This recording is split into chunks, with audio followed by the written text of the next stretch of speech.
Hey guys, we got to catch up with Tim O'Connell at the world's oldest rodeo in Prescott, Arizona. Tim's red hot this year. He started off with a bang. Where are you from, Tim? I'm from Zwingle, Iowa. How old are you? 24. So we're going to ask him a few questions, see if we can stump him and learn a little bit more about the bareback riding event and what makes it tick.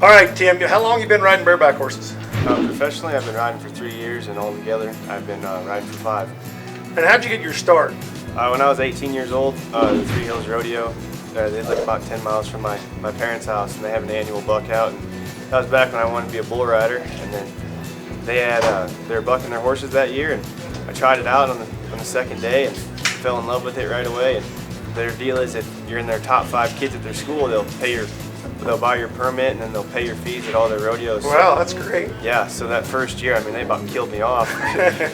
Come dangerously close, but it taught me how to ride bareback horses, you know. It didn't cost me nothing but the way to get there, so it didn't just totally break me as a young kid. And that's great. You learn how. Do they still have that school and that opportunity? Every year.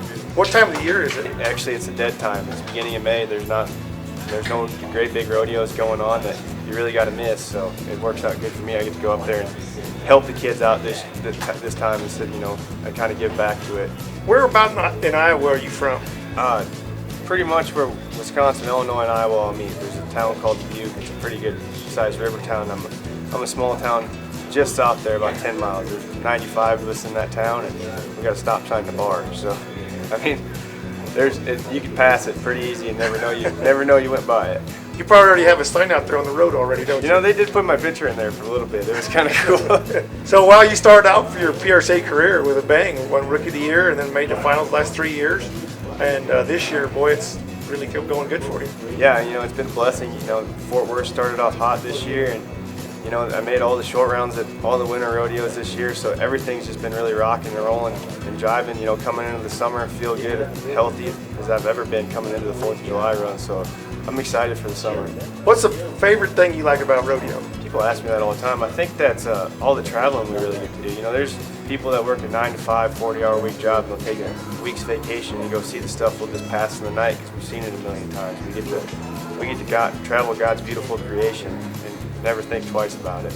Tell us about your crew and your rig going down the road. You know, there's me and 2 other guys, and we travel out of a truck and camper, pre-camper. It's got 2 queen beds in it, a shower and a sink and a TV, and that's pretty much our road vehicle right there. We bust some miles off in that thing every year, and it's nice. We just pull into a Walmart parking lot because they're trucker friendly, turn the generator on and go to sleep, and that's us for the night. It saves us probably $3,000 or $4,000 in hotel bills every year. Oh, definitely. Tell us about your sponsors. You know, I'm sponsored by Justin Boots and Beach Leather. They do all my leather work. Justin's Boots, I mean, they speak for themselves, and they're world known.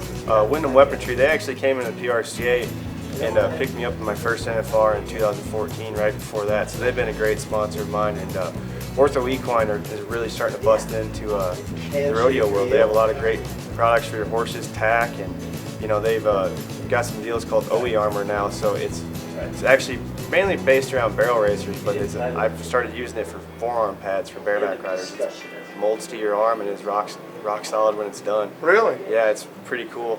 So Veach, they do your shafts? Yep, and that's about the only guy I'll let make my shafts. You know, pretty picky? Not so much. You know, he's been good to me. He's been a good friend of mine before. He's seen potential in me before I've seen potential in myself. You know, he's always been good to me. He makes a lot of saddle bronc riders leathers, and he makes great latigos, and he He does all my leather work for my shafts and boot ties and spur straps. And he's just a good old boy from Ankeny, Iowa. You can't beat him. Who's some of your rodeo heroes? You know, my dad would be one. My dad was an alternate for the finals picking up. For many years, he picked up every major rodeo that you could possibly ever think of. What's his name? Ray. Ray? And worked for Service for 20 years, worked for Three Hills for another 10. And then, so I got to go, that's pretty much my rodeo hero right there. He took me all around and got me started before I was young, when I was real young, maybe a cowboy before I knew I wanted to be a cowboy. What made you change going from wanting to be a pole rider to being a bareback rider? You know, when I was a freshman, we can start at that. I thought I was going to be Ty Murray. I was going to ride all 3 rough stock. And the horses were just killing me off. I was 110 pounds, soaking wet as a freshman, like 5'2", and I couldn't handle it. I mean, they were just thrashing me, just stuff I would consider just nice hoppers now. It's just almost just wrecking me out every time I get on them. So I quit riding horses altogether and just stuck to bull riding. And then halfway through my senior year, I went to the free ride program and started. And I was bigger. You know, I'd been through 4 years of high school wrestling in Iowa. You know, I was more developed. Look, we grew up finally. And I could handle a beating a little bit better than a freshman.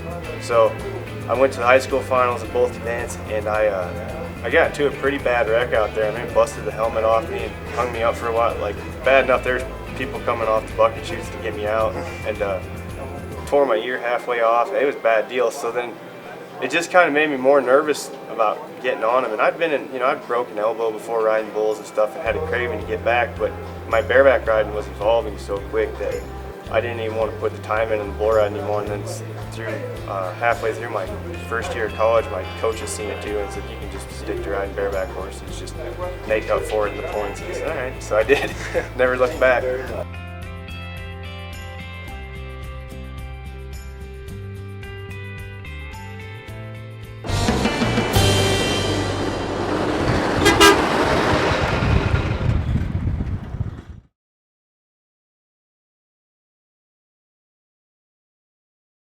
Hey, this is Casey Jones. We've been working real hard on creating all the content for these last few videos. If you'd help us out, please go to youtube.com, search for Rodeo Sports Promotions, and click on the link subscribe. And if you're already on YouTube, just hit the subscribe button. Thanks.